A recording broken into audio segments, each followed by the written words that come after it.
وعلى آلك وأصحابك يا سيدي يا حبيب الله والصلاة والسلام عليك يا سيدي يا رحمة العالمين وعلى آلك وأصحابك يا سيدي يا شفيع المذنبين الصلاة والسلام عليك يا سيدي يا جد الحسن والحسن وعلى آلك وأصحابك يا سيدي يا وسيلتنا في الدارين.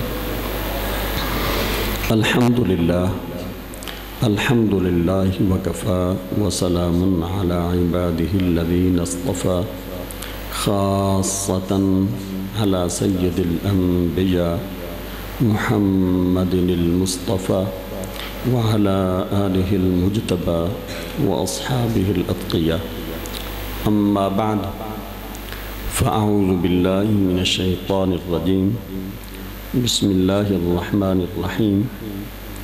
واعبدوا الله ولا تشركوا به شيئا وبالوالدين إحسانا وبذي القربى واليتامى والمساكين والجار ذي القربى والجار الجنب والصاحب بالجنب وابن السبيل وما ملكت أيمانكم إن الله لا يحب من كان مختالا فخورا الذين يبخلون ويأمرون الناس بالبخل ويكتمون ما آتاهم الله من فضله وأعتدنا للكافرين عذابا مهينا. صدق الله العظيم. وقال رسول الله صلى الله عليه وسلم الدواوين ثلاثة: ديوان لا يغفر الله تعالى الإشراك بالله، وديوان لا يتركه الله تعالى ظلم العباد فيما بينهم حتى يقتص بعضهم من بعض، وديوان لا يعبأ الله به ظلم العباد فيما بينهم وبين الله، فذاك إلى الله إن شاء عذب وإن شاء تجاوز عنه. صدق رسول الله الكريم ونحن على ذلك من الشاهدين والشاكرين والحمد لله رب العالمين. وقال تعالى: إن الله وملائكته يصلون على النبي يا أيها الذين آمنوا صلوا عليه وسلموا تسليما. الصلاة والسلام عليك يا سيدي يا رسول الله وعلى آلك وأصحابك يا سيدي يا حبيب الله. صلاة والسلام پڑھ لیا کریں. الصلاة والسلام عليك يا سيدي يا رسول الله وعلى آلك وأصحابك يا سيدي يا حبيب الله. الصلاة والسلام عليك يا سيدي يا رحمة للعالمين وعلى آلك وأصحابك يا سيدي يا شفيع المذنبين. ہم اہل سنت و جماعت تو ویسے ہی صلاة والسلام ہمارا امتیازی نشان ہے، تو میں ویسے تو یعنی سیدھی گفتگو کرنا چاہتا تھا، لیکن یہ صرف اس لیے کہ تھوڑی سستی دیکھی، ایسا ہونا نہیں چاہیے. درود شریف روحانی غذا بھی ہے، اللہ تعالیٰ کی رحمتوں کے نزول کا سبب بھی ہے، محبوب علیہ السلام کے تقرب کا ذریعہ اور وسیلہ بھی ہے، اور قیامت والے دن عافیت اور نجات کا ذریعہ بھی. اور یہ جتنی باتیں کہی ہیں ایک ایک جملے پر کئی حدیثیں الحمدللہ شاہد عادل ہیں. تو صلاۃ والسلام میں بخل نہیں کرنا چاہیے. آپ ویسے الحمدللہ پڑھتے ہیں. ہمارے وہ سیالکوٹ میں کچھ ساتھی ہیں، وہ چھوٹی سی مسجد ہے، تقریباً میرا خیال ہے اس سے یعنی تیسرا حصہ ہوگی. انہوں نے پچھلے سال صرف چند مسجد کے متعلقہ لوگوں نے مل کر 2 کروڑ مرتبہ صلاۃ والسلام پڑھا ہے. تو صلاۃ والسلام کی کثرت کرنی چاہیے. ہاں، تو چونکہ یہاں یہ تربیتی نشست بھی ہے اور یہ بہت خوبصورت ایک مقصد ہے خانقاہ کے نظام کو زندہ رکھنے کا، کہ اعتکاف کے سبب سے لوگ یہاں پر جمع ہوتے ہیں، یکسوئی کے ساتھ انہیں عبادت کا موقع فراہم کیا جاتا ہے. ان کے لیے جملہ ضروریات سہولیات وہ خانقاہ والے جو پہلے اپنی ظاہری حیات میں خود اپنے ہاتھوں سے اہتمام فرماتے تھے، اور آج وہ اپنا اہتمام اپنے خدام کے ذریعے سے کروا رہے ہیں. تب بھی لنگر انہی کا تھا، آج بھی لنگر انہی کا. یہ بالکل حقیقت ہے کہ میں یعنی کوئی ایسا بندہ ہی نہیں ہے کہ جس کے لیے یہاں پر خوش آمد کریں، لیکن ان کی نعمتوں کا اعتراف اور ان کی عظمتوں کا اعتراف نہ کرنا یہ بھی بخل ہے۔ یعنی یہاں کی سرزمین میں داخل ہو کر محسوس ہوا کہ اللہ تعالیٰ کے ولیوں کے علاقے میں پہنچ چکا ہوں۔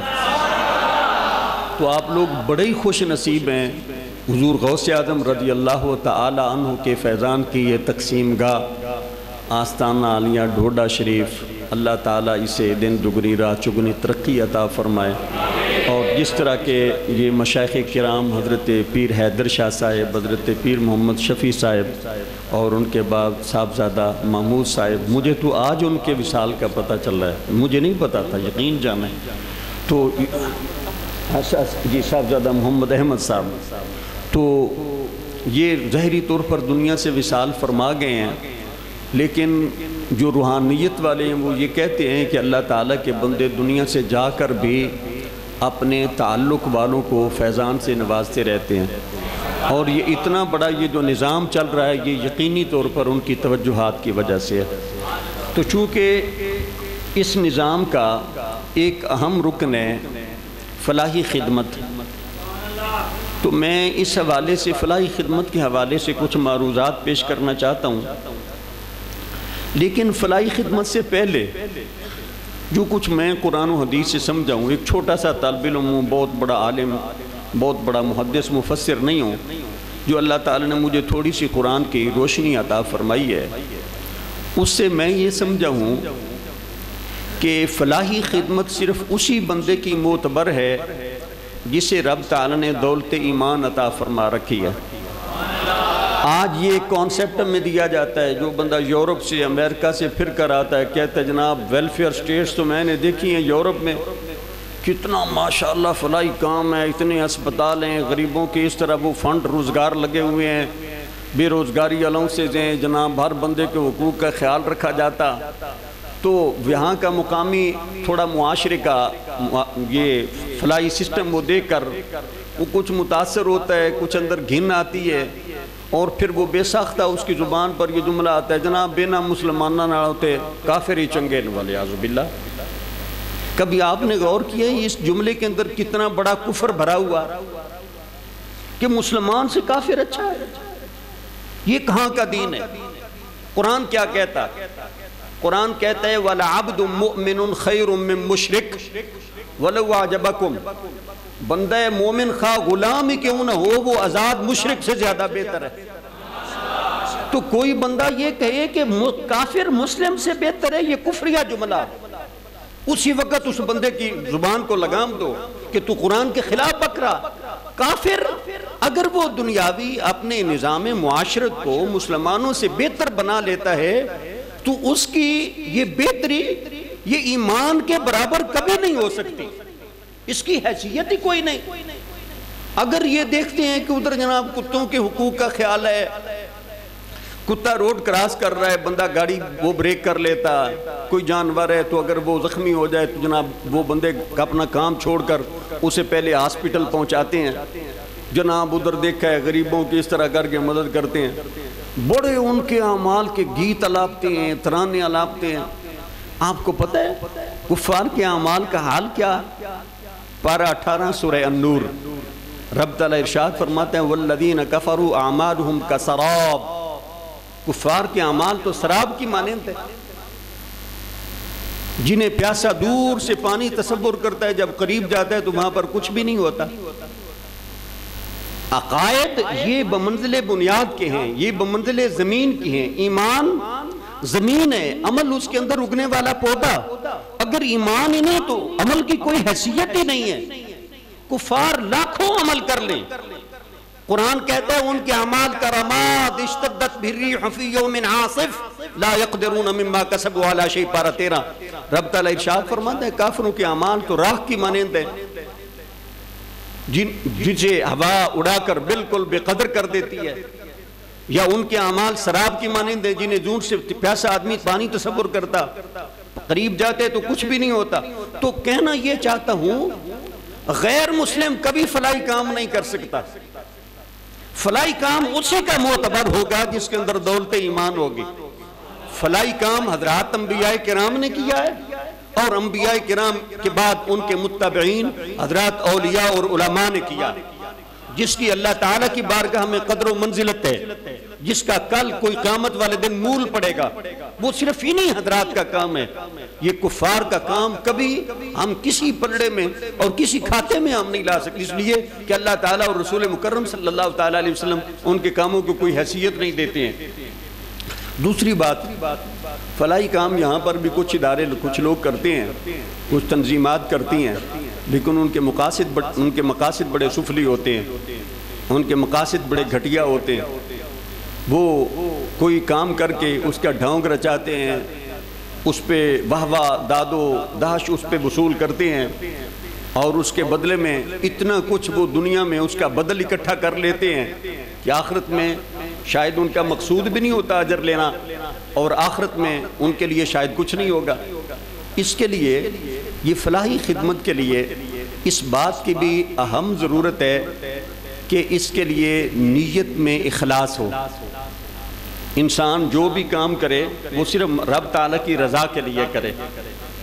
جو آدمی اس لیے فلاحی خدمت کرتا ہے کہ اسے ووٹ ملے، اسے کہیں سے سپورٹ ملے، اس کا نام چلے، تو یہ تو ہم نے دیکھا ہے بہت سارے کفار کے نام اب تک زندہ ہیں۔ لاہور میں چلے جائیں، لیڈی ولنگٹن ہے، گنگا رام ہے، یہ سارے وہ ادارے ہیں جو آج سینکڑوں برس گزرنے کے باوجود لوگوں کے ناموں کو زندہ رکھے ہوئے ہیں۔ رب تعالیٰ نے انہیں دنیا میں یہ کچھ کہلوا دیا، ان کے لیے کوئی اجر نہیں ہے۔ فلاحی خدمت خلق اسی بندے کی معتبر ہوگی جس کی نیت میں اخلاص بھی ہوگا، ایمان بھی ہوگا، اخلاص بھی ہوگا۔ پھر میں نے کچھ ایسے لوگ بھی دیکھے ہیں غریبوں کی مدد کرتے ہیں لیکن وہ مال حرام سے کرتے ہیں۔ کوئی چور ہیں، ڈکیت ہیں، وہ کہتے ہیں جناب ہم تو اس لیے چوری کر دیں تاکہ اپنے علاقے کے غریبوں کی غریب پروری کریں، اور لوگ غصب کا پیسہ، چوری، رشوت، ڈکیتی کا پیسہ، اس سے افطاریاں کرواتے ہیں، اس سے عمرہ کرتے ہیں، محافل نعت کرواتے ہیں، والعیاذ باللہ۔ یہ دین کے ساتھ کتنا بڑا مذاق ہے۔ نبی اکرم صلی اللہ تعالیٰ علیہ وسلم فرماتے ہیں، مسلم شریف میں حدیث ہے، سرکار فرماتے ہیں ان اللہ تعالیٰ طیب لا یقبل الا طیبا، اللہ تعالیٰ پاک ہے، سوائے پاک چیز کے رب تعالیٰ کسی کو قبول ہی نہیں فرماتا، اس کی حیثیت ہی کوئی نہیں۔ حضرت امام غزالی علیہ رحمہ سفیان ثوری کا قول نقل فرماتے ہیں کیمیا میں، فرماتے ہیں جو بندہ مال حرام سے صدقہ و خیرات کرتا ہے وہ ایسے ہے جیسے کوئی بندہ پلید کپڑے کو پیشاب سے دھونے کی کوشش کر رہا ہو۔ پیشاب سے بھلا کوئی پلید کپڑا پاک ہو سکتا؟ تو لوگوں کو ہوش کے ناخن لینے چاہیے۔ ہمارا نظام مکمل نظام ہے، یہ دنیا آخرت پر مشتمل، دین اور دنیا اس کے سارے پہلوؤں کا احاطہ کرتا، اس میں کوئی چیز تشنا نہیں ہے۔ ایک آدمی کا حق غصب کر کے دوسرے کو دینا، اللہ تعالیٰ اس سے کبھی خوش نہیں ہوتا۔ پھر اس کے بعد لوگوں کا اہتمام نہیں کرتے، کہتے ہیں جی ہم تو لوگوں کی خدمت میں لگے ہوئے ہیں۔ والعیاذ باللہ، تو کس اللہ کو راضی کرنا چاہتا؟ کیا تیرا مقصود ہے؟ کیا بندے تیرے معبود ہیں جن کی خدمت کر کے تو بندوں کو خوش کرنا چاہتا؟ اگر رب تعالیٰ کی رضا چاہتا ہے تو رب تعالیٰ نے تو اپنی رضا کا جو پیٹرن دیا ہے وہ فرائض کی پابندی پہلے ہے۔ پھر اس کے بعد لوگ زکاتیں نہیں دیتے، بڑی بڑی دعوتیں کرتے ہیں، بڑی بڑی پارٹیز کرتے ہیں، لیکن زکات فرضی نہیں دیتے۔ زکات نہیں دیں گے، نفلی صدقے کی وہ اہمیت نہیں ہے۔ حج نہیں کرتے ہیں، عمروں پہ لوگوں نے زور دے رکھا ہے۔ عمرہ اپنی جگہ پر اس کی حیثیت ہے، لیکن اگر ایک بندہ ساری زندگی ایک عمرہ بھی نہیں کرتا، وہ اگرچہ یعنی وہ صاحب استطاعت ہے یا نہیں ہے، اس سے بات پرس نہیں ہوگی، لیکن اگر بندہ حج نہیں کرتا، صاحب استطاعت ہے، حج نہیں کرتا، محبوب علیہ السلام فرماتے ہیں یہودی مرے، نصرانی مرے، ہمارے ساتھ اس کا کیا تعلق؟ وعید تو اس بات پر ہے، توازن نہیں ہے ہمارے ہاں، خدمات میں توازن نہیں ہے، ہمارے فرائض میں توازن نہیں ہے، اعمال میں توازن نہیں، جس وجہ سے شاید ہم خسارے میں رہتے۔ پھر اس کے بعد اگلے مرحلے پر معاملات کی طرف آ جاتے ہیں، حقوق کی طرف آ جاتے ہیں۔ نبی اکرم صلی اللہ تعالیٰ علیہ وسلم کی اس حدیث پاک کو سنیے، مشکاۃ شریف میں حضرت سیدہ عائشہ صدیقہ طیبہ طاہرہ ام المومنین رضی اللہ تعالیٰ عنہا سے یہ روایت موجود ہے۔ نبی اکرم صلی اللہ تعالیٰ علیہ وسلم فرماتے ہیں الدواوین ثلاثۃ، تین قسم کے لوگوں کے اعمال نامے ہوتے ہیں، تین قسم کے لوگ عمل کرنے والے ہوتے ہیں۔ ایک انسانوں کا عمل یا ایسے انسان عمل کرنے والے ہیں، دیوان لا یغفر اللہ تعالی، کچھ ایسے انسان ہیں جنہیں اللہ تعالیٰ کبھی بھی نہیں بخشے گا، ممکن ہی نہیں ہے ان کی بخشش ہو جائے۔ یہ جو ہم اس طرح کے جملے بکتے ہیں نا جی، اللہ تعالیٰ کافران میں بخش چھڑنا ہے، ولیعاذ باللہ، یہ نبی کریم علیہ السلام کو جھٹلانے کے مترادف ہے، یہ اللہ تعالیٰ کو جھٹلانا۔ سرکار فرماتے ہیں کافر آدمی کو، مشرک کو اللہ کبھی نہیں بخشے گا۔ کیوں؟ یقول اللہ عز وجل ان اللہ لا یغفر ان یشرک بہ ویغفر ما دون ذلک لمن یشاء۔ اللہ تعالیٰ یہ خود ارشاد فرماتا ہے کہ اللہ تعالیٰ مشرک کی مغفرت نہیں فرمائے گا۔ اللہ تعالیٰ کا فرمان سچا، اس کے علاوہ رب تعالیٰ جس کے لیے جتنا چاہے وہ معاف فرما دے۔ دوسری چیز ہے، چونکہ یہ شرک اس کی کافی تفصیلات ہیں، آپ نے اس پر ضرور لیکچر سنے ہوں گے، آگے بڑھتے ہیں۔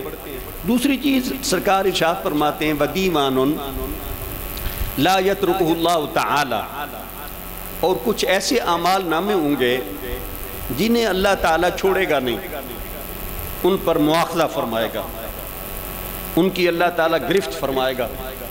وہ کون سے اعمال ہوں گے؟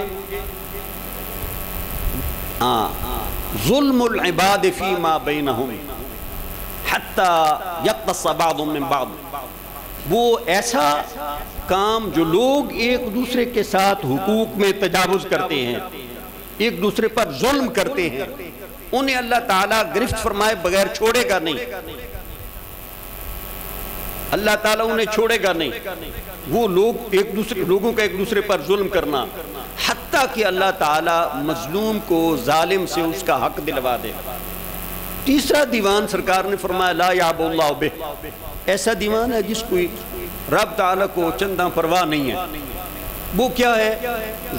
ظلم العباد فیما بینہم وبین اللہ، ایسے حقوق جو اللہ تعالیٰ اور بندے کے درمیان ہیں۔ فذاک الی اللہ ان شاء عذبہ و ان شاء تجاوز عنہ، وہ اللہ تعالیٰ کی مرضی پر موقوف ہے، اس کی مشیت پر، چاہے تو رب تعالیٰ سزا دے، چاہے تو اس پر رب تعالیٰ گرفت فرمائے۔ لیکن جو دوسرا مرحلہ ہے حقوق العباد کا، اسے محبوب علیہ السلام فرماتے ہیں رب تعالیٰ نہیں چھوڑے گا۔ اب ہمارے ہاں جو کچھ میں نے اس معاشرے میں رہتے ہوئے مشاہدہ کیا، ایک تو قرآن کریم کی ترتیب بھی یہی ہے جو میں نے آیا کریمہ پارہ 5 سے سورہ النساء سے پڑھی، بڑا خوبصورت حقوق کا اس کے اندر ترتیب کے ساتھ، توازن اور عدل کے ساتھ بیان ہے۔ اور میں کہتا ہوں یہ اتنا توازن اور عدل کے ساتھ یہ اللہ تعالیٰ کا دیا ہوا حقوق کا چارٹر ہے، دنیا کی کسی کتاب میں، کسی نظام میں اس سے بہتر حقوق کی ترتیب نہیں بیان کی جا سکتی جو اللہ تعالیٰ نے بیان فرما دی ہے۔ فرمایا وَاعْبُدُ اللَّهَ، پہلا حق تو یہ ہے کہ تجھ پر تیرے رب تعالیٰ کا، اس کے اللہ تعالیٰ کے مقابل کسی کو شریک نہیں ٹھہرانا ہے، جس طرح کہ حدیث پاک میں اس کے متعلق عرض کر چکا ہوں۔ دوسری چیز آپ نے رب تعالیٰ نے ارشاد فرمائی وَبِالْوَالِدَيْنِ احسانا، اللہ تعالیٰ کی حقوق کی ادائیگی کے بعد والدین کے ساتھ انہیں احسان کرنا۔ آج میں دیکھتا ہوں ہمارے معاشرے میں بہت سارے ایسے لوگ ہیں، سیاستدانوں کو مجھے قریب سے دیکھنے کا موقع ملا ہے، دیگر لوگوں کو بھی، بڑے کام ہیں، فلاحی کام ہیں، بڑی بڑی تختیاں لگی ہوئی ہیں، لیکن گھر باپ اپنے بیٹے کا چہرہ دیکھنے کا منتظر ہے، ماں اپنے بیٹے کے ساتھ باتیں کرنے کو منتظر ہے، ضروری نفقے کے وہ لوگ محتاج ہیں اور بیٹے باہر وہ رنگ رلیاں منا رہے ہیں، تو کیا اس سے اللہ تعالیٰ خوش ہوگا؟ ہم اپنی آخرت کی طرف، آخرت کی بہتری کی طرف جا رہے ہیں یا ویرانی کی طرف جا رہے ہیں؟ اور اس میں ہمارے ہاں کچھ اپنا ہی کرائیٹیریا ہو گیا ہے، معیارات ہمارے اپنے ہیں، اور اسی کو ہم نے یہ سمجھ لیا کہ میرے گمان کے مطابق اور میرے علم کے مطابق جو صحیح ہے قانون اس کے مطابق ہونا چاہیے۔ ایک لائر میرے پاس آ گیا، وہ سیالکوٹ میں وکیل تھا، انگلینڈ سیٹل تھا، اس نے اپنے والدین کے متعلق با کر بہت کچھ برا بھلا کہا۔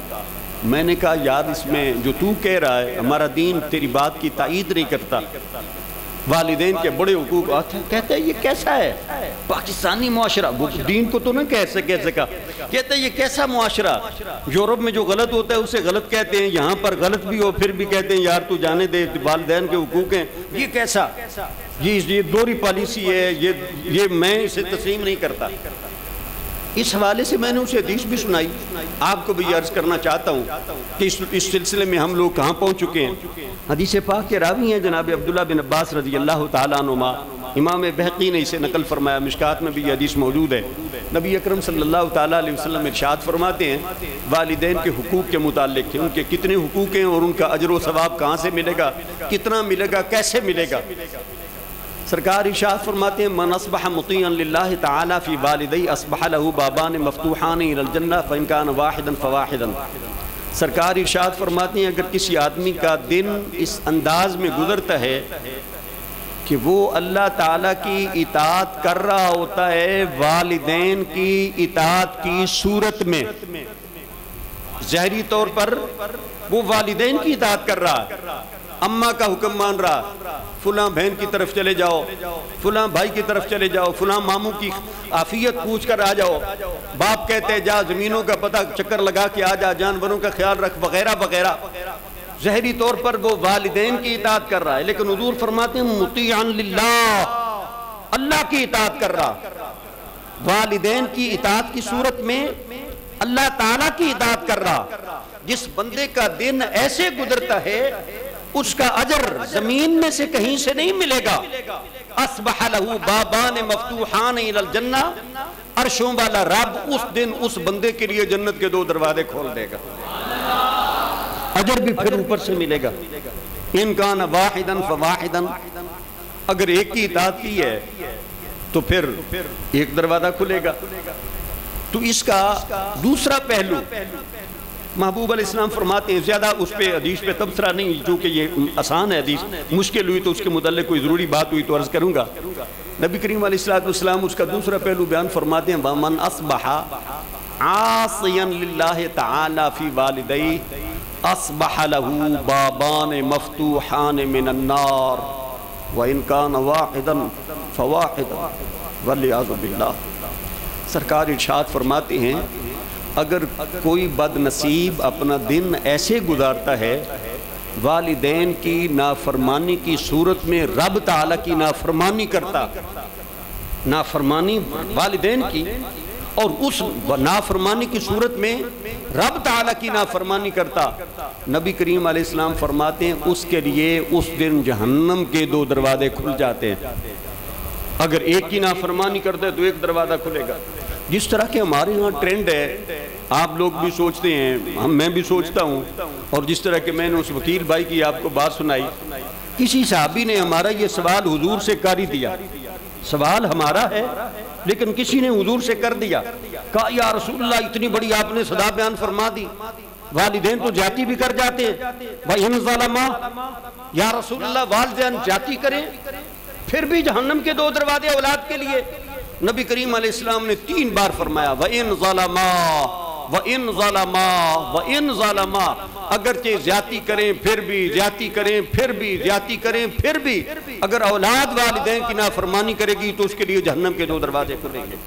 وَالْعِيَاذُ بِاللَّهِ۔ ہم یہاں پر اپنے دین کی اصلاح کے لیے حاضر ہیں۔ اگر ہم میں سے کسی بھائی نے اپنے والدین کے ساتھ کہیں ایسا کوئی تعلق ظاہر کیا تو آج ابھی اس سلسلے میں توبہ کرنی ہے، اور جو ہی گھر پہنچیں یا کہیں بعد میں کسی لمحے فون کر کے آپ نے اپنے والدین کو راضی کرنا۔ اگر ہم اپنی زندگی کی اصلاح نہیں کرتے ہیں تو شاید ان تربیتی نشستوں کا بھی فائدہ نہیں ہوگا۔ اور پھر ہمارے ہاں اس حوالے سے ایک اور خرابی والدین کے حقوق کی پامالی میں جو سامنے آتی ہے وہ یہ کہ بیوی کے حقوق کو والدین کے حقوق پر ترجیح دی جاتی ہے۔ حضرت علقمہ رضی اللہ تعالیٰ عنہ کا واقعہ آپ نے سنا ہے کہ ان کا آخری وقت آ گیا تھا، کلمہ زبان پر جاری نہیں ہو رہا تھا، صحابہ نے جا کر شکایت سرکار کی بارگاہ میں عرض کی، آپ نے پوچھا ان کی والدہ ہے، تو وہ سارا آپ نے واقعہ لکڑیاں جلانے والا، والدہ نے معاف کر دیا، زبان پر کلمہ حق جاری ہو گیا، ایمان پر خاتمہ ہو گیا۔ محبوب علیہ السلام نے ان کا جنازہ پڑا ہوا تھا، آپ نے خطبہ دیا، طبرانی میں وہ الفاظ موجود ہیں، حضرت علقمہ واقعہ آپ کے ذہن میں ہے. والدین والدہ کا نافرمان تھا, والدہ نے بخشا, اس کا حالت ایمان پر خاتمہ ہو گیا. محبوب علیہ السلام نے اس کے جنازے پر ایک خطبہ دیا.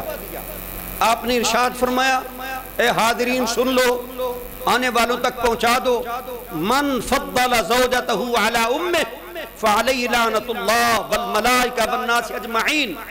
جس آدمی نے بھی میری امت میں سے جس آدمی نے بھی اپنی بیوی کو اپنی ماں پر ترجیح دی, اس پر اللہ تعالیٰ کی بھی لعنت ہوگی, فرشتوں کی بھی لعنت ہوگی, اور سارے انسانوں کی بھی لعنت ہوگی. ہمارے گھروں میں تو اکثر ایسا ہوتا, بیوی محبوبہ بن جاتی ہے اور والدہ بیچاری وہ دھکے کھاتی رہتی ہے. کئی بار ایسے ہوتا ہے, ممکن ہے یہاں بھی ایسے واقعات درپیش ہوئے ہوں. میرے پاس ایک خاتون آ گئی, رونے لگی, جمعے کا دن تھا, کہنے لگی بیوہ ہو گئی, جوانی میں چھوٹا بچہ تھا, اسے پالنے کے لیے بیٹھ گئی, لوگوں کے گھر میں کام کرتی تھی, بچے کو پڑھایا, لوگوں کی خدمت کر کے اس کی شادی کی, اسے کچھ ملازمت بھی مل گئی. جو باپ کا مکان تھا اسی میں ہم رہتے تھے, اس کے باپ کا. جب اس کی بیوی آ گئی ہے تو اس بدبخت نے مجھے گھر سے نکال دیا. ایسے واقعات ہیں ہمارے معاشرے میں. نبی کریم علیہ السلام نے انہیں واقعات کے آگے بند باندھے, فرمایا ایسا نہیں ہو, ہمارے دین میں اس کی گنجائش نہیں ہے. اور پھر ایک بات یہ بھی ضرور کہنا چاہوں گا, والدہ کے حقوق کے متعلق بڑے لیکچرز ہوتے ہیں. آج کل کچھ لوگ ہیں ماں کی شان والے بڑے مشہور ہیں, اور میں تبلیغ میں عدم توازن کا قائل نہیں ہوں. یعنی ماں کی شان بیان کی جاتی ہے, باپ کو بالکل اگنور کیا جا رہا ہے. اس کا نتیجہ گھروں میں یہ دیکھنے میں آتا ہے, اگر کہیں باپ اور ماں کی یعنی میاں بیوی کی لڑائی ہو جائے, ساری اولاد ماں کے پلڑے میں کھڑی ہو جاتی ہے کہ اس کا حق زیادہ ہے, اور باپ بیچارہ بالکل اکیلا رہ جاتا ہے. یہ بالکل ہمارے دین کا مزاج نہیں ہے, ہمارے دین کا یہ مزاج نہیں ہے. نبی اکرم صلی اللہ تعالیٰ علیہ وسلم کی اگر آپ نے یہ حدیث سنی ہے, ان الجنت تحت اقدام الامہات, جنت ماں کے قدموں کے نیچے ہے, تو یہ بات اپنی جگہ 100% بجا مسلم, ہمارے ایمان کا حصہ اور جز, ہماری آنکھوں کی ٹھنڈک. لیکن انہیں نبی کریم علیہ السلام کی یہ بھی حدیث پاک موجود ہے. حضرت ابو دردہ رضی اللہ تعالیٰ عنہ اس حدیث پاک کے راوی ہیں, مشکات میں ابو داود کے حوالے سے یہ روایت موجود ہے. نبی کریم علیہ السلام فرماتے ہیں, الوالد اوسط ابواب الجنہ, تیرا باپ تیرے لیے جنت کا مین گیٹ ہے, مرکزی دروازہ ہے.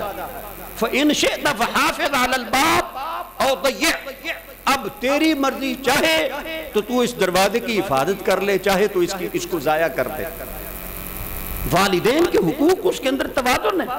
میں اس بات کا قائل ہوں کہ والدہ کا حق نبی کریم علیہ السلام نے زیادہ فرمایا. بخاری میں حدیث پاک موجود ہے, حضرت ابو ہریرہ راوی ہیں, کوئی آدمی آیا, اس نے پوچھا یا رسول اللہ من حق بحسن صحابتی, میری حسن صحابت کا حقدار زیادہ کون ہے؟ آپ نے فرمایا امک, پھر کہا امک, پھر کہا امک, تیری ماں, تیری ماں, تیری ماں. چوتھی بار آپ نے فرمایا پھر تیرا باپ, ثم ادناک, ثم ادناک, پھر اس کے بعد قریبی, پھر قریبی, پھر قریبی, علی حد القیاس. یہ نبی اکرم صلی اللہ تعالیٰ علیہ وسلم نے والدہ کے حقوق بیان فرمائے, معدت کے اعتبار سے, اس کے ساتھ اس نے سلوک کے اعتبار سے. لیکن جہاں تک اطاعت کا معاملہ ہے, نبی اکرم صلی اللہ تعالیٰ علیہ وسلم نے والد کی اطاعت کو والدہ پر ترجیح دی ہے. ہماری اس طرف توجہ نہیں ہے, چونکہ والدہ وہ پھر بھی گھر میں رہنے والی ہے, اس کی نظر آفاقی نہیں ہے, وہ اتنا حالات کو نہیں جانتی ہے جتنا والد بہتر جانتا. تو نبی اکرم صلی اللہ تعالیٰ علیہ وسلم نے اطاعت پہلے والد کی لازم کی ہے, حق پہلے عورت کا لازم, ماں کا لازم کیا. اس کے اندر خوبصورت توازن ہے. اگر یہ اس طرح رہے تو معاشرے میں کوئی خرابی نہیں آ سکتی.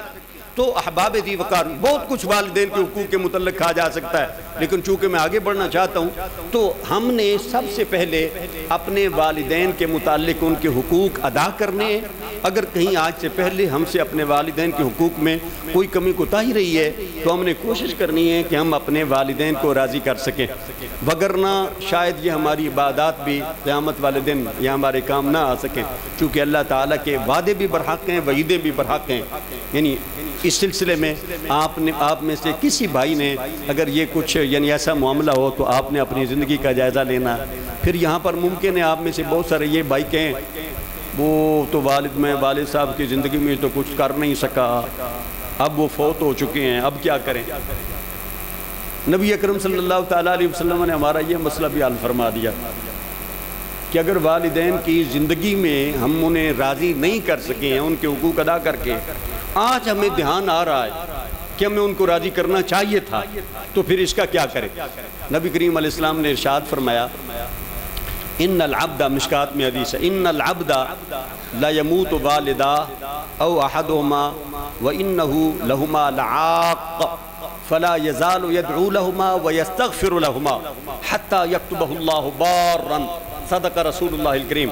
نبی کریم علیہ السلام فرماتے ہیں اگر کوئی بندہ اس کے والدین دونوں یا ایک فوت ہو جائے اور جبکہ وہ زندہ تھے تو وہ ان کا کچھ نافرمان تھا، ان کا عاق تھا۔ یہاں پر یہ عاق کا مسئلہ چلتے چلتے عرض کر دو، یہاں آج کل عاق نامے چھپتے ہیں، میں نے جی سے اپنی جائیداد منقولہ غیر منقولہ سے محروم کر دیا ہے، آج کے بعد میری اولاد کا میرے ساتھ کوئی تعلق نہیں ہے۔ آپ کو پتہ ہے جو شرعی وارث ہیں وہ اخباری بیانات سے عاق نہیں ہوتے، محروم نہیں ہوتے۔ لوگ کتنا ظلم کر رہے ہیں، اور ہمارے معاشرے میں جہالت اور غفلت کی بنا پر کوئی بندہ کسی بندے کی وراثت سے محروم ہوتا ہے، صرف 3 سبب ہیں اس کے: اختلاف دینین، اختلاف دارین اور قتل۔ سراجی دیگر ساری کتابوں میں یہ مسئلہ موجود ہے کہ اگر اس کا دین بندہ بیٹا مرزئی ہو جائے، تعلق ختم ہو گیا، بد عقیدہ ہو گیا، گستاخ ہو گیا، گستاخ رسول ہے، تعلق ختم ہو گیا، گستاخ صحابہ والے بیت، تعلق ختم ہے، پھر اخبار میں دینے کی بھی ضرورت نہیں ہے۔ دونوں کا ملک مختلف ہے، یہ تعلق ختم ہو گیا، وارث اپنے مورث کو قتل کر دے، تعلق ختم ہو گیا۔ اخبار پر دینے سے کوئی بندہ شرعی طور پر وراثت سے محروم نہیں ہو سکتا۔ نافرمانی کرتا رہا، نبی اکرم صلی اللہ تعالیٰ علیہ وسلم نے اس کا حل بیان فرمایا جب تک کہ اس کے والدین زندہ تھے وہ ان کا نافرمان رہا، ان کے چلے جانے کے بعد اسے احساس ہوا، جیسے کہ ممکن ہے آپ میں سے مجھ میں سے کئی سارے لوگ ہوں، تو سرکار نے ارشاد فرمایا اب اس کا حل یہ ہے فلا یزال یدعو لہما ویستغفر لہما۔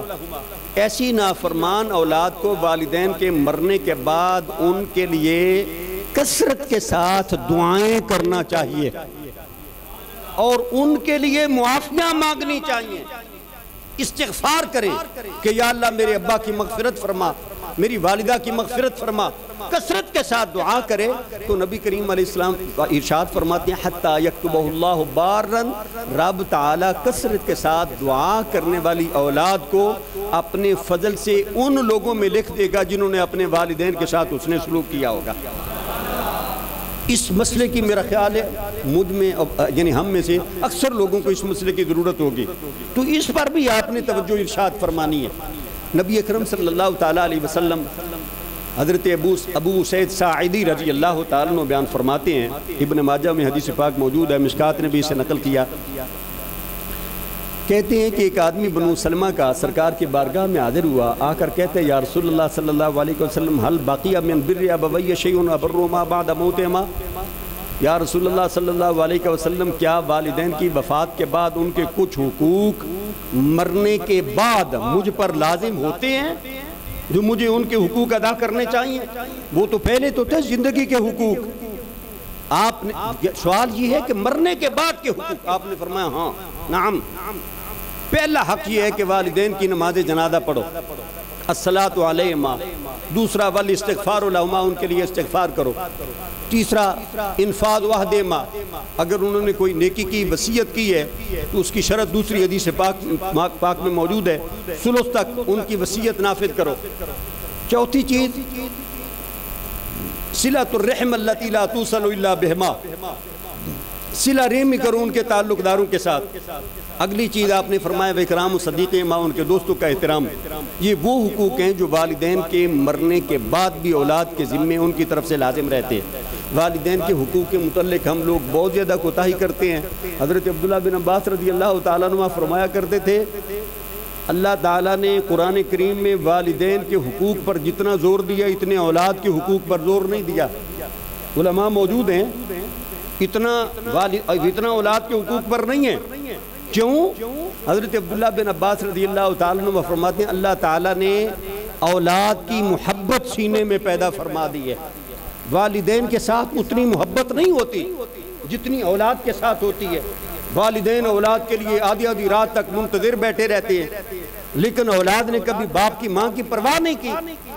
عبداللہ بن عباس رضی اللہ تعالیٰ عنہ صحابی رسول فرماتے ہیں ان کے متعلق رب تعالیٰ نے فطرتی جذبہ پیدا فرما دیا، اور والدین کے متعلق رب تعالیٰ نے قرآن میں تعلیمات اور ہدایات ارشاد فرما دیں.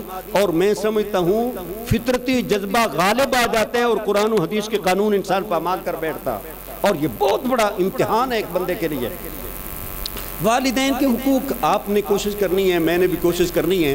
اگلے مرحلے پر چاہتے ہیں، ایک بچہ جوان ہو جاتا، اس کے لیے شادی کا مرحلہ آ جاتا. جب شادی کرتے ہیں تو پھر اس کی بیوی بھی آ گئی. اب اس کی بیوی کے بھی حقوق ہیں. بیوی کے حقوق کے اندر اسے ادا کرنا وہ بھی لازم ہے. قرآن کریم نے اس سلسلے میں یہ ارشاد فرمایا وَعَاشِرُوهُنَّ بِالْمَعْرُوفِ، اس نے سلوک کے ساتھ معروف طریقے کے ساتھ ان کے ساتھ زندگی گزارو، معاشرت گزارو.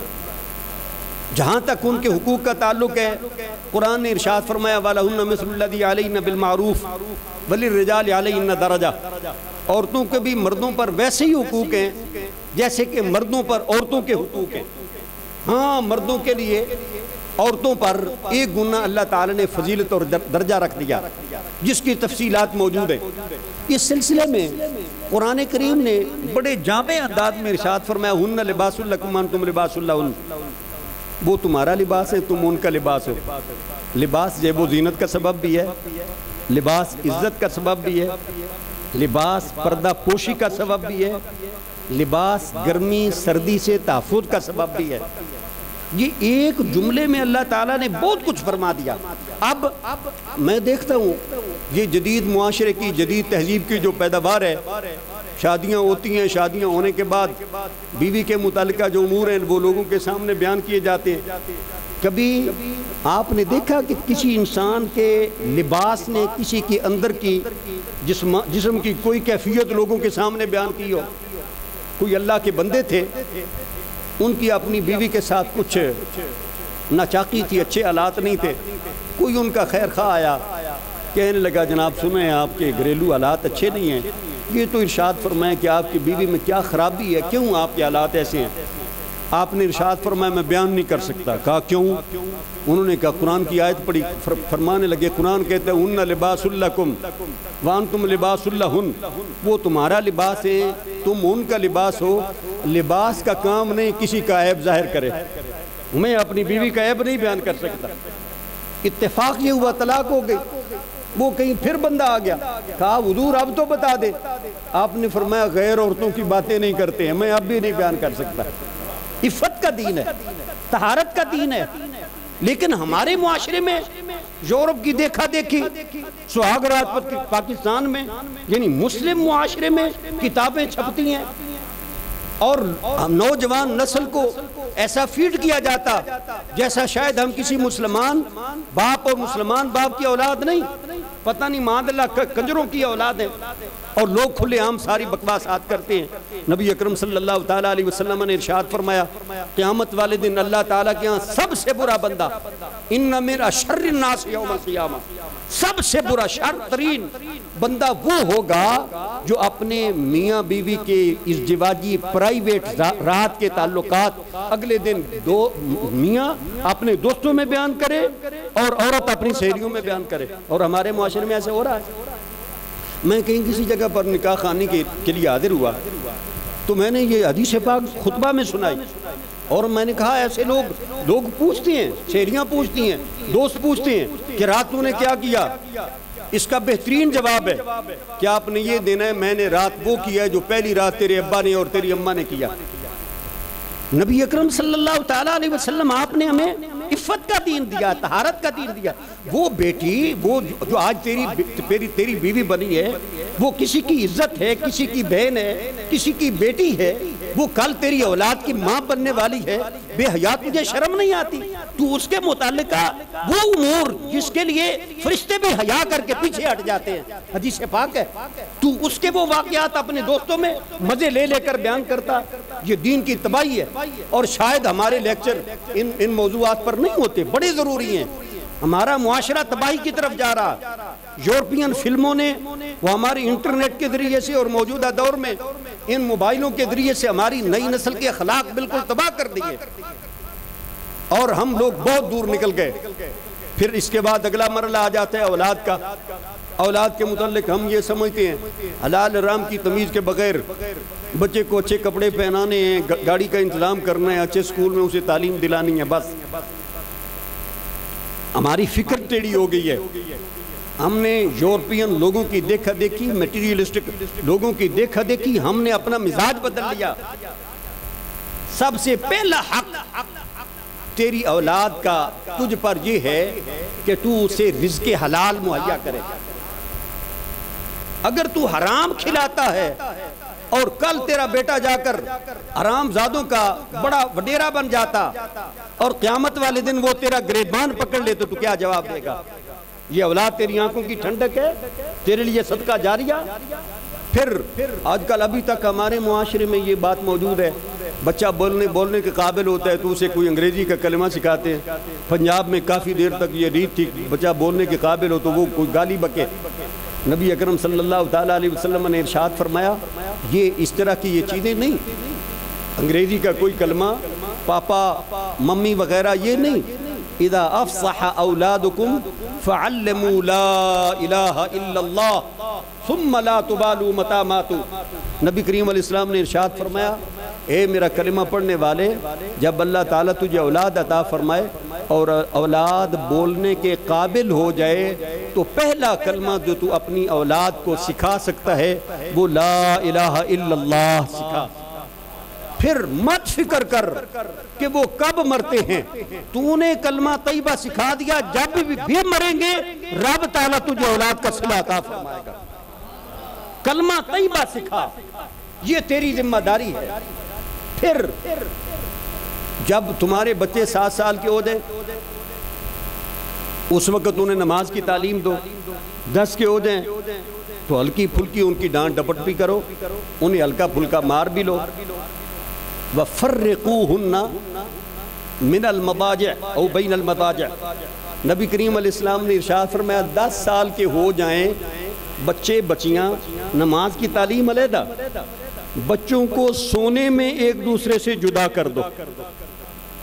مجھے بچپنے میں اس حدیث پاک کا مفہوم نہیں سمجھ آتا تھا، اب سمجھ آیا۔ یورپ کو جب دیکھا، قریب سے جا کر دیکھا تو پھر نبی کریم علیہ السلام کی اس حدیث پاک کی سمجھ آئی کہ سرکار دو عالم صلی اللہ تعالیٰ علیہ وسلم نے کیوں ارشاد فرمایا بچہ 10 سال کا ہو جائے سگا بھائی اکٹھے نہ سوئیں، سگی بہنیں اکٹھی نہ سوئیں، بچہ 10 سال کا ہو جائے سگی ماں کے پاس نہ سوئے، بیٹی 10 سال کی ہو جائے سگے باپ کے پاس نہ سوئے۔ اب یہ سمجھ آتی ہے، نبی اکرم صلی اللہ تعالیٰ علیہ وسلم کی نظر آفاقی ہے، آپ عالمگیر نبی ہیں، دنیا کی ہر خطے کے لیے آپ نبی ہیں، ہر طبقہ انسانیت کے آپ نبی ہیں۔ آپ کو پتا تھا معاشرے میں ہومو سیکس اس دروازے سے داخل ہوگی، لیسبین اس دروازے سے داخل ہوگی۔ آج ہمارا معاشرہ تباہی کی طرف جا رہا، بہنیں وہ گناہ میں ملوث ہیں، سہیلیاں گناہوں میں ملوث ہیں۔ یہ اگلے دن فیس بک پہ خبر آئی، پنجاب یونیورسٹی نے 2 مسلم لڑکیوں نے آپس میں معاذ اللہ شادی کی ہے۔ بنگلہ دیش میں قانون پاس ہو چکا، یورپ اس معاملے میں انتہا تک پہنچ چکا۔ ہم لوگ نبی کریم علیہ السلام کی تعلیمات سے ناشنا، سرکار دو عالم صلی اللہ تعالیٰ علیہ وسلم نے تو ہمارے لیے 14 صدیاں پہلے ہدایات فرما دی، وَفَرِّقُوهُنَّ بَيْنَ الْمَضَاجِعِ، ان کے سونے کی جگہ میں جدا کر دو، نگرانی بھی ضرور رکھنی ہے۔ آج کل ہم کہتے ہیں نہیں جی بچوں کو آزادی ہونی چاہیے۔ حضرت معاذ بن جبل رضی اللہ تعالیٰ عنہ فرماتے ہیں، مسند امام احمد میں یہ روایت موجود ہے، فرماتے ہیں مجھے نبی اکرم صلی اللہ تعالیٰ علیہ وسلم نے ارشاد فرمایا لا ترفع عنہم عصاک ادبا واخفہم فی اللہ۔ اے معاذ اپنا ڈنڈا گھر میں لٹکا کے رکھنا ہے بچوں کو اللہ تعالیٰ کی نافرمانی سے دھمکا کے رکھنا، انہیں اللہ تعالیٰ کا خوف دلانا. اگر نافرمانی کرو گے تو اللہ تعالیٰ کا قہر و غضب بہت سخت ہے. یہ والدین کی ذمہ داری ہے. آج کل یہ جو ہم نے فری ہینڈ دے دیا، اس کے بعد نتیجہ تمہارے سامنے. معاشرے میں کتنی کرپشن آ گئی، کتنی زناکاری ہے، کتنی بے حیائی ہے. وہ پیچھے ایک انٹرویو کسی بدار حسن کی کسی عورت کا شائع ہوا. اسے کسی آدمی نے پوچھا بتاؤ آج کل تمہارے کاروبار کا کیا حال ہے؟ اس نے کہا کافی مندہ پڑ گیا. اس نے پوچھا وجہ کیا؟ اس نے کہا یہ موبائل کی کثرت اور انٹرنیٹ کا عام ہونا. پہلے جو لوگ منہ کالا کرنے کے لیے بدار حسن جاتے تھے، آج وہی ضروریات انہیں اپنے گاؤں محلے میں بلکہ گلی گھر میں وہ چیزیں انہیں میسر آ جاتی ہیں. کیا یہ والدین کی ذمہ داری نہیں ہے؟ تم صرف یہی دیکھتے ہو کہ میری بیٹی ساری رات نیٹ پہ بیٹھ کر کام کرتی رہتی ہے، وہ پتہ نہیں فوش فلمیں دیکھ رہی ہو، پتہ نہیں کسی آشنا کے ساتھ وہ گپ شپ کر چیٹ کر رہی ہو. تو نے کبھی اس بات پر غور ہی نہیں کیا؟ اور یہ چوری چھپے کی دوستیاں قرآن کریم نے اسپیشلی، میں تو قرآن کریم کی جامعیت پر بھی حیران ہوتا ہوں. کھلے عام کی دوستیاں جسے یعنی عام طور پر دوستی یا فرینڈشپ کہا جاتا، لیکن لڑکی لڑکے کی چوری چھپے کی دوستی قرآن کریم نے اسے 2 جگہ پر بڑے خاص اہتمام کے ساتھ بیان فرمایا. پارہ 5 میں اور پارہ 6 میں. ایک جگہ پر لڑکوں کے لیے اور ایک جگہ پر لڑکیوں کے لیے فرمایا ولا متخذی اخدان ولا متخذات اخدان. لڑکیاں چوری چھپے کی آشنائی کرنے والی نہ ہوں، جسے ہم آج کل گرل فرینڈ یا بوائے فرینڈ کے نام دے کر، یورپین نام دے کر سمجھتے ہیں یہ پتہ نہیں کوئی بڑا اچھا نام ہوگا. تیری بیٹی کا مرکز و محور محبتوں کا جب تک کہ وہ بن بیائی ہے، وہ باپ ہونا چاہیے، اس کے بھائی ہونے چاہیے، اس کے زیر محرم ہونے چاہیے. اگر وہ بیائی جائے تو پھر اس کی محبت کا مرکز و محور اس کا خامد ہونا چاہیے. آج یہ ہمارے معاشرے میں خرابی آ گئی. لڑکیاں اوور ایج کر کے ہم ان کی شادیاں کرتے ہیں.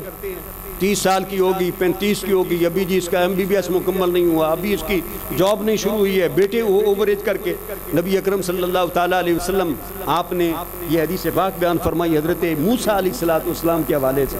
یعنی تورات شریف میں بھی یہ حدیث موجود ہے، تورات شریف کی بھی یہ تعلیم موجود ہے. نبی اکرم صلی اللہ تعالیٰ علیہ وسلم ارشاد فرماتے ہیں کہ اللہ تعالیٰ نے حضرت موسیٰ علیہ السلام کو وہی فرمائی تھی جب تیری بیٹی 12 سال کی ہو جائے اور تو والدین اس کی شادی نہ کریں، اگر وہ کسی گناہ کا ارتکاب کر بیٹھے تو گناہ کا ذمہ دار اس کے والدین ہیں. آج ہمیں اس بات پہ یہ بڑا فخر کے ساتھ ہم سیدہ نساء اہل الجنہ فاطمہ زہرا سلام اللہ علیہا کے نام کی محفل کا انعقاد کرتے ہیں اور انہیں کہتے ہیں کہ وہ محبتوں عقیدتوں کا مرکز ہیں. ہمارے نعت خان بھی وہ بھی ان کے متعلق یعنی اس قسم کی وہ نظمیں وغیرہ منقبتیں سناتے ہیں. ہماری اگر سیدہ فاطمہ زہرا سلام اللہ علیہا کے ساتھ عقیدت سچی ہے اور ہم انہیں واقعی اپنے لیے، اپنی فیملی کے لیے، بیوی بیٹی کے لیے اگر ہم انہیں آئیڈیل سمجھتے ہیں، تو آپ کو پتہ ہے کہ ان کی شادی کس ایج میں ہوئی؟ 30 سال میں، 25 میں، 22 میں یا 15 میں. سیدہ عائشہ سیدہ فاطمہ زہرا سلام اللہ علیہا کا نکاح مبارک 15 سال کی عمر میں ہوا ہے. اگر تیری آئیڈیل سیدہ زہرا سلام اللہ علیہا ہیں تو پھر تو بھی اپنی بیٹی کے لیے جلدی شادی کا اہتمام کر. تیری بیٹی کرپشن سے محفوظ رہے گی اور تو اللہ تعالیٰ کی بارگاہ میں سرخرو ہو جائے گا. اور یہ معاشرے میں خرابی، اور یہ جو ہمارا ایک سوال ہے نا کہ ابھی بچہ کرتا کچھ نہیں، یہ اس طریقے سے یہ حالات یعنی بجٹ امبیلنس ہو جائے گا. قرآن کریم نے ارشاد فرمایا وَأَنكِحُوا الْأَيَامَ مِنكُمْ وَالصَّالِحِينَ مِنْ عِبَادِكُمْ وَإِمَائِكُمْ إِنْ يَكُونُوا فُقَرَاءَ يُغْنِهِمُ اللَّهُ مِنْ فَضْلِهِ وَاللَّهُ وَاسِعٌ عَلِيمٌ. پارہ 18 سورہ النور ہے. رب تعالیٰ ارشاد فرماتے ہیں جو تم میں سے ابھی تک بے نکاح ہیں اور وہ دیگر حقوق ادا کر سکتے ہیں تو فقر و فاقہ کی وجہ سے انہیں مؤخر مزید نہیں کرو، ان کے آپس میں نکاح کر دو. اگر کہ وہ فقیر ہیں رب تعالیٰ انہیں اپنے فضل سے غنی فرما دے گا.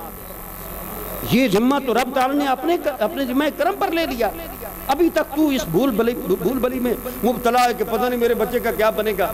اور یہ بڑی بنیادی بات ہے. اور پھر یہ بات بھی میں کہے بغیر آگے نہیں جا سکتا کہ آج ہم اپنے بچوں کی تعلیم کے لیے تعلیمی اداروں کا جب انتخاب کرتے ہیں تو اس میں ہماری ترجیح یہ ہوتی ہے کہ یہاں پر جو انگریزی ہے وہ بالکل برٹش ایکسنٹ میں بولی جائے, امریکن میں بولی جائے, اس میں جو سسٹم ہے, جو اس میں سلیبس ہے وہ کیمبرج کا ہونا چاہیے, آکسفورڈ کا ہونا چاہیے, وغیرہ وغیرہ. کیا کبھی تو نے سوچا کہ تیرے دین میں کیا ڈیمانڈ ہے کہ تیرا بچہ انگریزی لہجے میں بولے, پھر نجات اسے حاصل ہوگی؟ لیکن قرآن کے بارے میں بھی کبھی تو نے سوچا کہ تیرا بچہ ابھی تک دیسی قرآن پڑھتا, پنجابی قرآن پڑھتا. نبی اکرم صلی اللہ تعالیٰ علیہ وسلم نے ارشاد فرمایا اقرأوا القرآن بلحون العرب, قرآن پڑھنا ہے تو عربی ایکسنٹ میں پڑھو.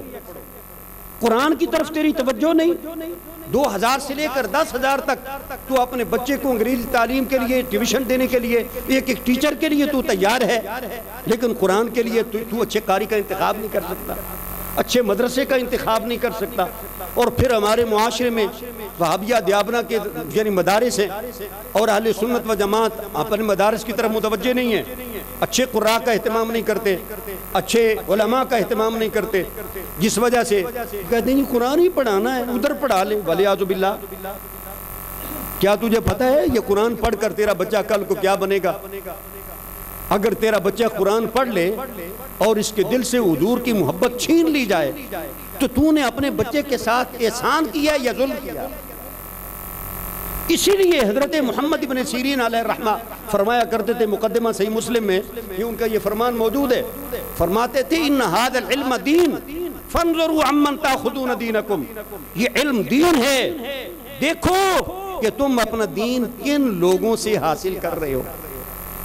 تیرا بچہ کیا ان لوگوں سے قرآن پڑھ رہا جن کے سینے نبی کریم علیہ السلام کی محبت سے ناآشنا, جن کے سینوں میں بغض صحابہ, جن کے سینوں میں بغض اہل بیت ہے, بغض اولیاء ہے؟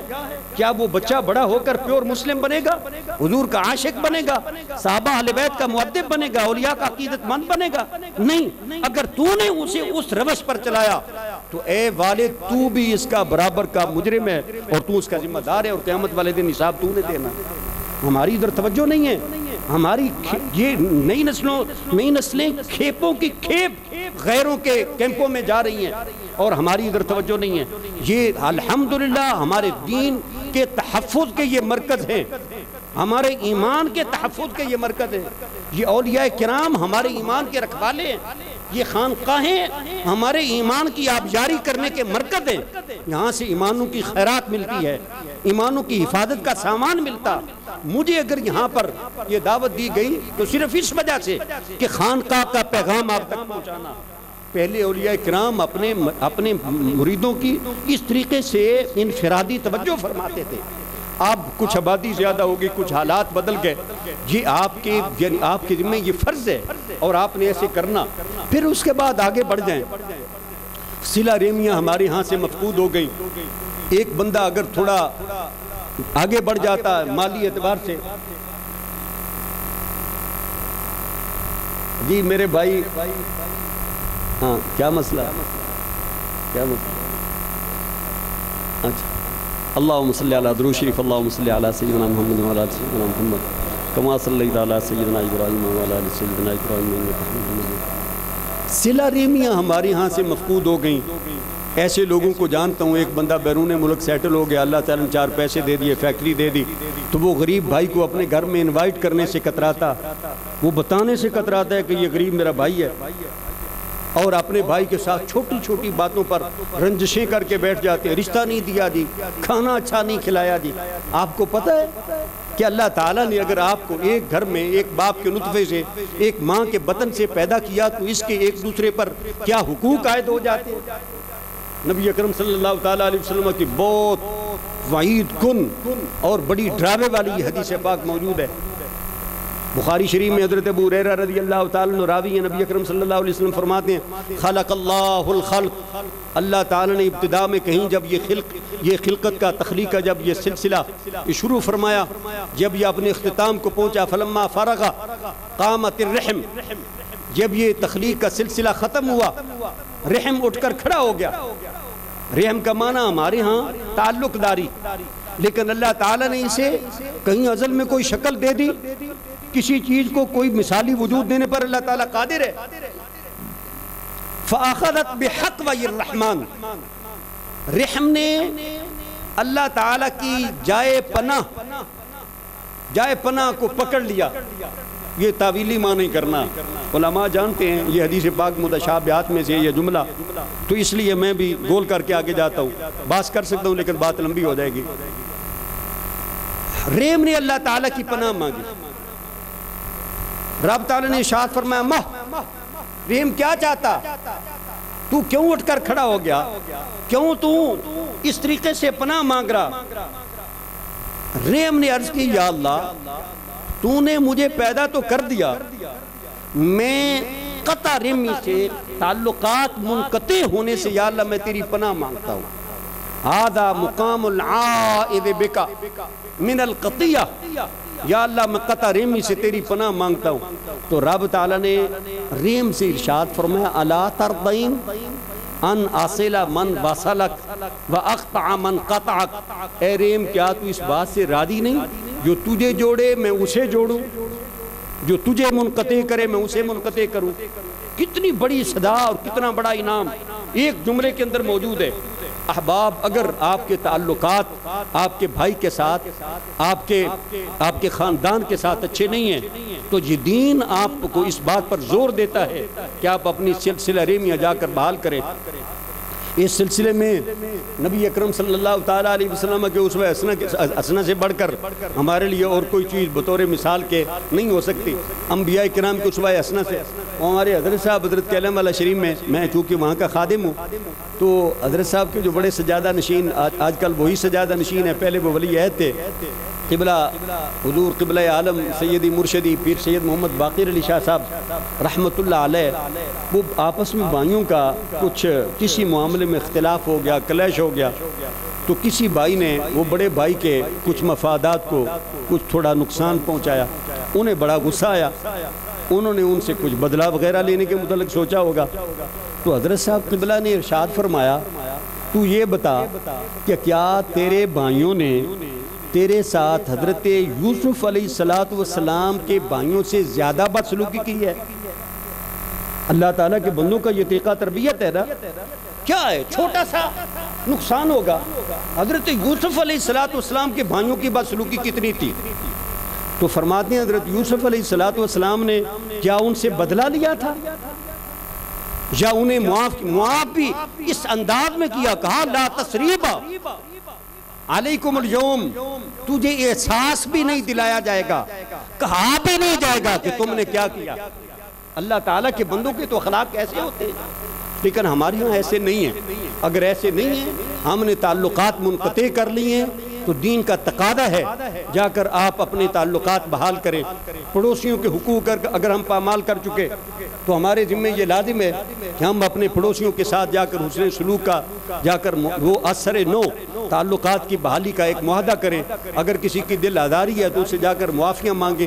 اگر دیگر جو ہمارے تعلقات ہیں، اجنبی ہیں، قرابت دار ہیں، جس طرح کر کے اس کے بعد یہ سارے مرحلے آپ نے طے کر لیے تو پھر اس کے بعد خدمت خلق کا، عام لوگوں کی خدمت کا مرحلہ آتا.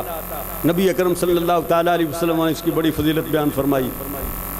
آپ ارشاد فرماتے ہیں یہ جو لوگ جنہیں رب تعالیٰ لوگوں کا ملجا و ماوا بنا دیتا ہے، جنہیں لوگوں کی حاجت براری کا رب تعالیٰ سبب بناتا، حالانکہ تکلیفیں تو وہ دور کرتا، پریشانیاں تو وہ دیتا بھی وہی ہے، دور بھی وہی کرتا، لیکن بعض بندوں کو رب تعالیٰ اپنے بندوں کی حاجت براری کے لیے خود یہ نامینیٹ کر لیتا، انہیں مختص کر لیتا، اور وہ لوگ اللہ تعالیٰ کے ہاں بڑی قدر و منزلت والے لوگ ہوتے ہیں. طبرانی نے جامع کبیر میں اسے نقل کیا. حضرت عبداللہ بن عمر رضی اللہ تعالیٰ عنہ حدیث پاک کے راوی ہیں. نبی اکرم صلی اللہ تعالیٰ علیہ وسلم ارشاد فرماتے ہیں ان للہ تعالیٰ خلقا خلقہم لحوائج الناس یفزع الناس الیہم فی حوائجہم اولئک الامنون من عذاب اللہ صدق رسول اللہ الکریم. نبی اکرم صلی اللہ تعالیٰ علیہ وسلم ارشاد فرماتے ہیں اللہ تعالیٰ نے کچھ بندے ہی اس لیے پیدا فرما دیے ہیں کہ وہ لوگوں کی حاجت براری کرے. وہ بندے پیدا ہی اس لیے ہوئے ہیں کہ بندوں کو تکلیف آئے تو بندوں کے دروازوں پر پہنچے، انہیں جا کر کہیں کہ میں مصیبت زدہ ہوں، انہیں جا کر کہیں کہ میں بھوکا ہوں، انہیں جا کر کہیں کہ میں بیمار ہوں، میں پریشان حال ہوں۔ اللہ تعالیٰ نے انہیں پیدا ہی اس لیے کیا تاکہ لوگ اپنی حاجتوں میں، اپنی پریشانیوں میں ان کی طرف رجوع کریں۔ یفزع الناس الیہم لحوائجہم، لوگ ان کی طرف اپنے حوائج میں، اپنی حاجات میں جا کر گھبرا کر دوڑ کر ان کی طرف، اور یہ توحید کے خلاف نہیں ہے، یہ بات توحید کے خلاف نہیں۔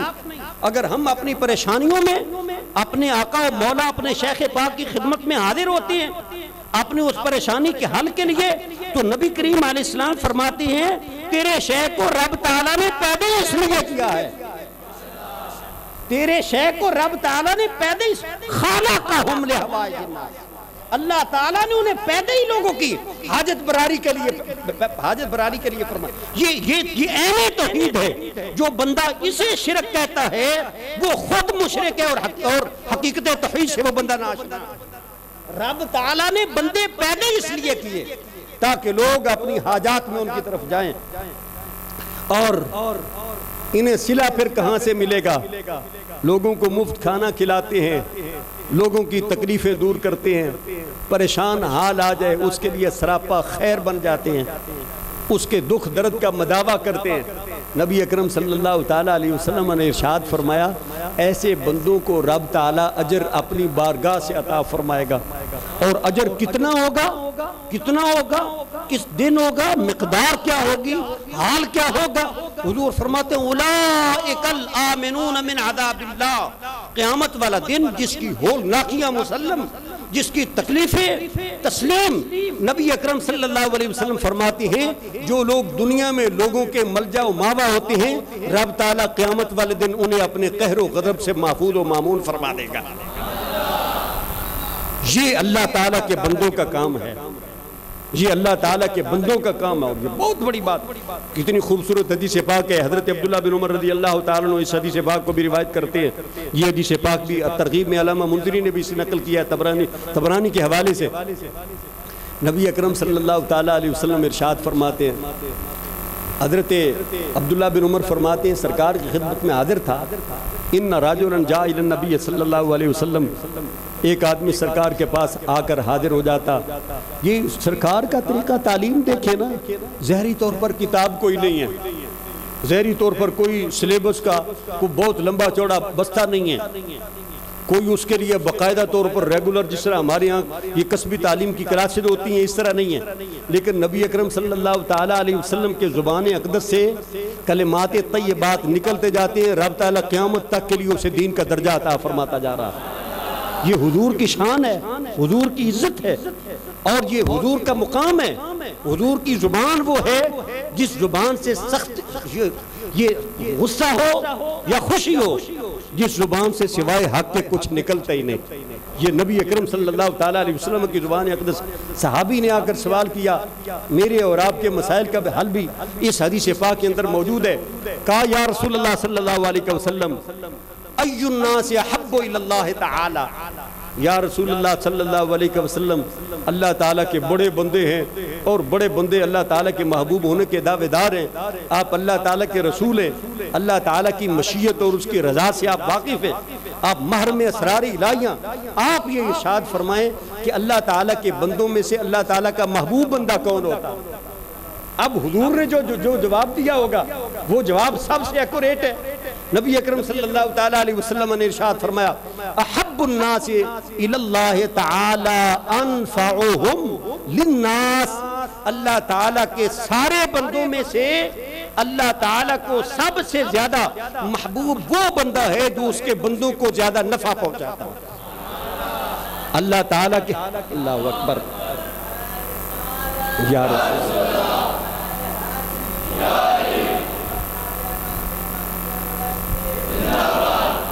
نبی اکرم صلی اللہ علیہ وسلم فرماتے ہیں اللہ تعالیٰ کے بندوں میں سے اللہ تعالیٰ کا سب سے زیادہ محبوب بندہ وہ ہے جو اللہ تعالیٰ کے بندوں کو زیادہ نفع پہنچاتا۔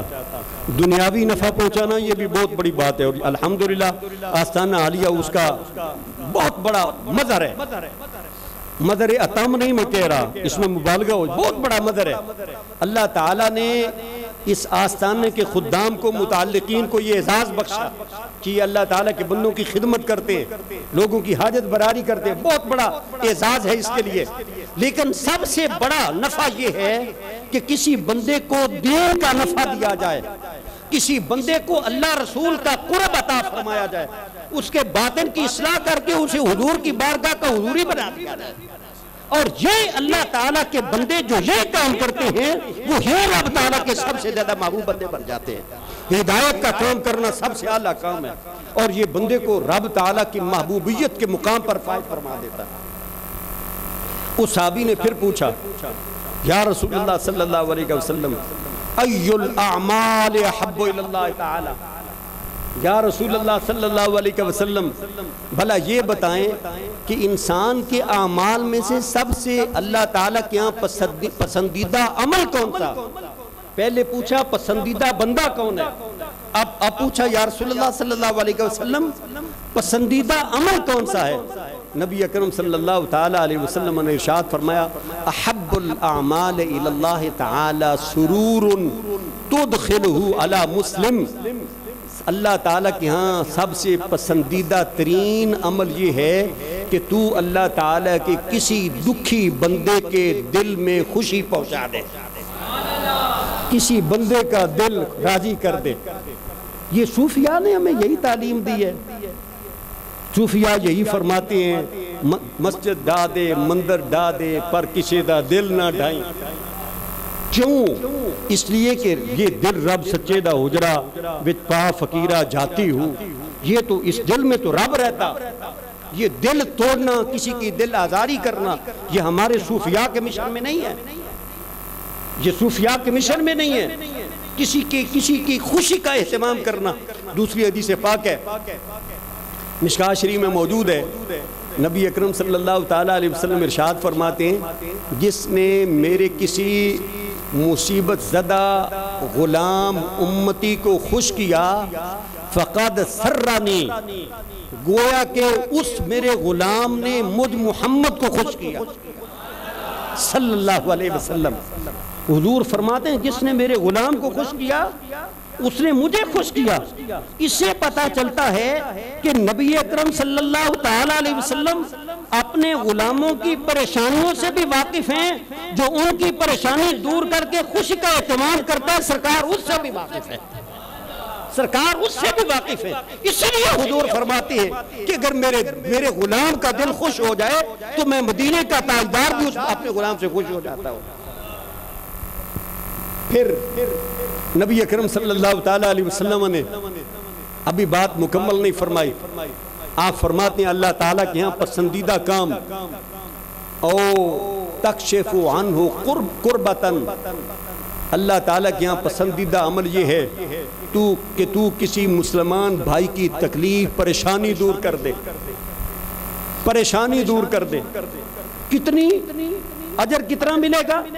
دوسری حدیث پاک میں مسلم شریف میں موجود ہے، ابو ہریرہ راوی، نبی کریم علیہ السلام فرماتے ہیں من فرج عن مسلم قربتا من قربات الدنیا فرج اللہ عنہ قربتا من قربات یوم القیامہ، اگر کسی حضور کے امتی نے کسی مسلمان بھائی کی دنیا کی چھوٹی سی تکلیف دور کی تو رب تعالیٰ قیامت والے دن اس کی عرصہ معاشر کی بڑی تکلیفیں دور فرما دے گا۔ ادھر انسان نے چھوٹا سا کام کیا، اللہ تعالیٰ کل قیامت والے دن اس کی کتنا اجر دے گا، انسان اس کا تصور بھی نہیں کر سکتا۔ نبی کریم علیہ السلام نے فرمایا اللہ تعالیٰ کو یہ بات بڑی پسند ہے کہ تو اس کی تکلیف دور کرے۔ یہاں پر میں سوچتا ہوں بڑی عجیب بات ہے، تکلیف اس بندے کو دی کس نے ہے؟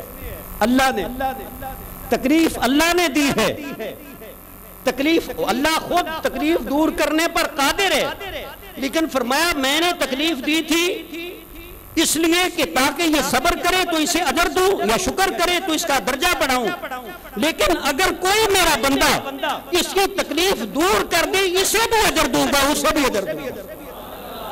یہ رب تعالیٰ کا قانون رحمت ہے۔ او تقضی عنہ دینا، حضور نے فرمایا یا تو کسی مسلمان بھائی کا قرض دور کر دے، تو یہ رب تعالیٰ کے ہاں بڑا پسندیدہ عمل ہے۔ مقروض آپ کو پتہ ہے زکوٰۃ کا مستحق ہے، اگر وہ اثاثہ جات وغیرہ بیچے قرض ادا نہ کر سکے تو پھر اس کی زکوٰۃ مال زکوٰۃ سے اس کی مدد کرنا لازم ہے۔ والغارمین، یہ قرآن کریم نے زکوٰۃ کا باقاعدہ مصرف ارشاد فرمایا۔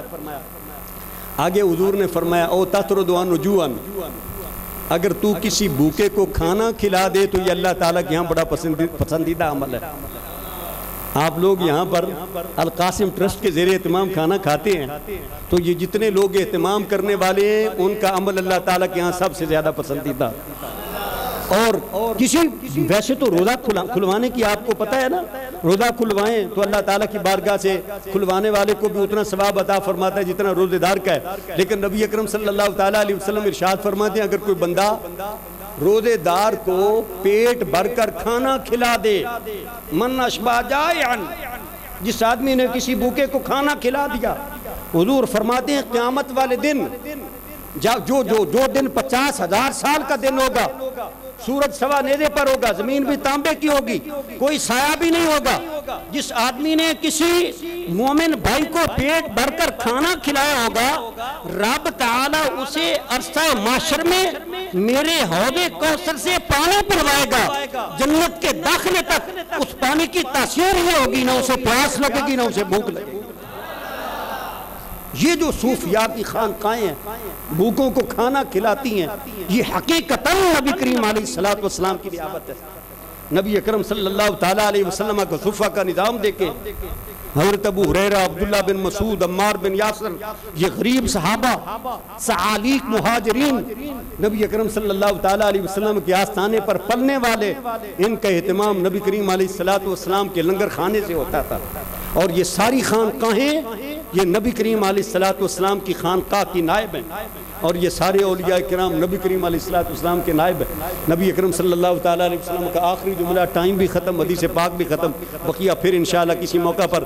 نبی اکرم صلی اللہ تعالیٰ علیہ وسلم نے یہ 4 جملے ارشاد فرمانے کے بعد آپ نے ارشاد فرمایا لوگوں پتہ ہے میرے ذاتی جذبات کیا ہیں، خدمت خلق کے حوالے سے میرے اندر کی کیفیت کیا ہے؟